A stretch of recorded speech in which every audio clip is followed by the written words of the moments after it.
पंचायत प्रतिनिधि मानक अणदेखा कर जनसाधारण ने पदक्षेप। केन्द्रापड़ा जिला पट्टामुंडई ब्लॉक अधीन डामरपुर पंचायतर जेनापाटना ठारे काली नदी ज्वर उपर नूतन सेतु को प्राय गोटे वर्ष बीती जाइथिले ताहार उद्घाटन होता।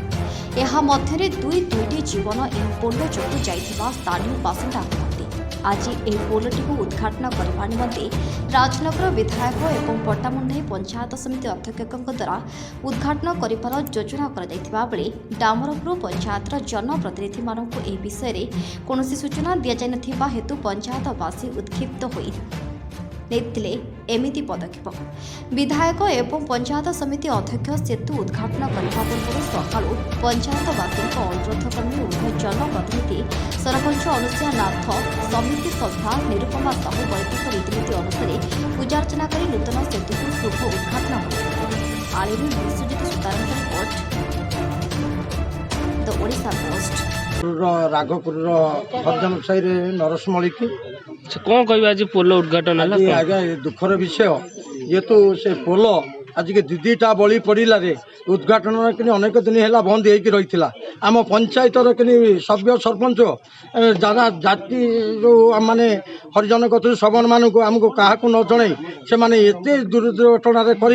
आज उद्घाटन करेंगे बोली काली मीटिंग बसी आम शुणा पाइलु जे आज उद्घाटन करेंगे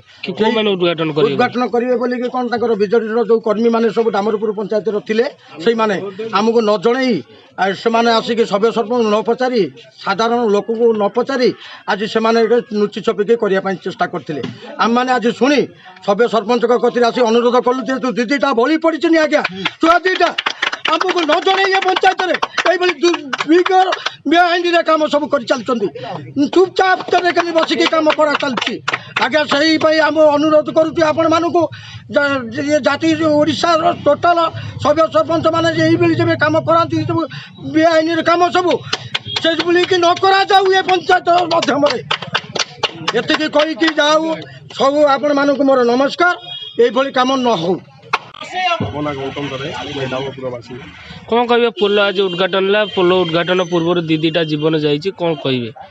आज्ञा ठीक कथा आम तो देखीचु भी पोल उद्घाटन हवा पूर्व पोल मझे गोटे इनसीडेंट होता गोटे छुआटे भी डेथ करथिला पूर्व भी आउ गोटे डेथ करथिला आमे भी बहुत थर सरपंच को सभ्य को भी जनईचु कि ये टाइप से पोल उपर होची नुआ पोलटा जेहेतु बोधे किसी प्रोब्लेम अच्छी पूजापूजी कर कि भल मंद कर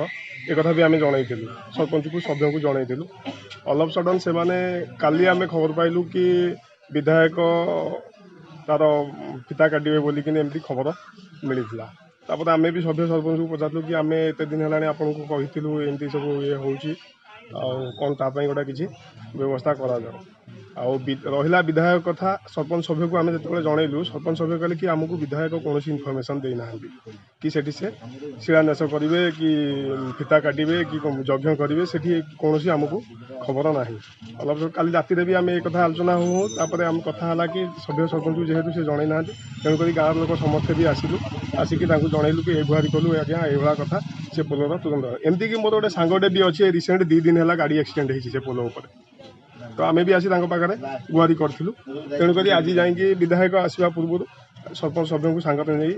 बहु जनसमर्थन आज से पूजा भी भल भल कर। मो ना बसंत कुमार नाथ मुझे डामरपुर ग्राम पंचायत जन बासिंदा। जो पोल उद्घाटन है कौन कहे आज्ञा पोल देखो 2022 रु ये पोलटी कम्प्लीट हो सारी आ पोल कम्प्लीट हवा पर एपर्यंत तार पूजा अर्चना बा उद्घाटन हो नाला जहाँफल दुईटी जीवन नहीं सारा से पोल तो आम देखा गले पोलटी बहुत विलम्बर उद्घाटन है गत काली आमर माननीय विधायक आउ चेयरमैन महोदय ये पोलटी को आज उद्घाटन करने से स्थिर करते किंतु दुर्भाग्यर विषय जेहेतु जेनापाटनाटा डामरपुर ग्राम पंचायत रे जाउची डामरपुर ग्राम पंचायत कौन प्रतिनिधि को से खबर न देकी से माने पोलटी को उद्घाटन करने स्थिर करते ए जनसाधारण माने क्षोभ आमर सरपंच महोदय अनुसुया नाथ आउ आमर सभ्य महोदय निरुपमा साहू पाखरे आसी तांकर गुहारी जनइथिले आउ एथिरे गोटे निष्कर्ष बाहरला कि आमर जो जनप्रतिनिधि अच्छा तांको माध्यम रे आज सकाळू आमे जाई पोलोटी को उद्घाटन करिबु आउ आपण देखिले कि वैदिक रीतिनीति हिसाब रे पोलोटी उद्घाटन हैला बहुत जनसमागम हेतिला समस्तक उपस्थिति रे भल सुंदर भाव रे शांत परिवेश रे पोलोटी उद्घाटन हैला।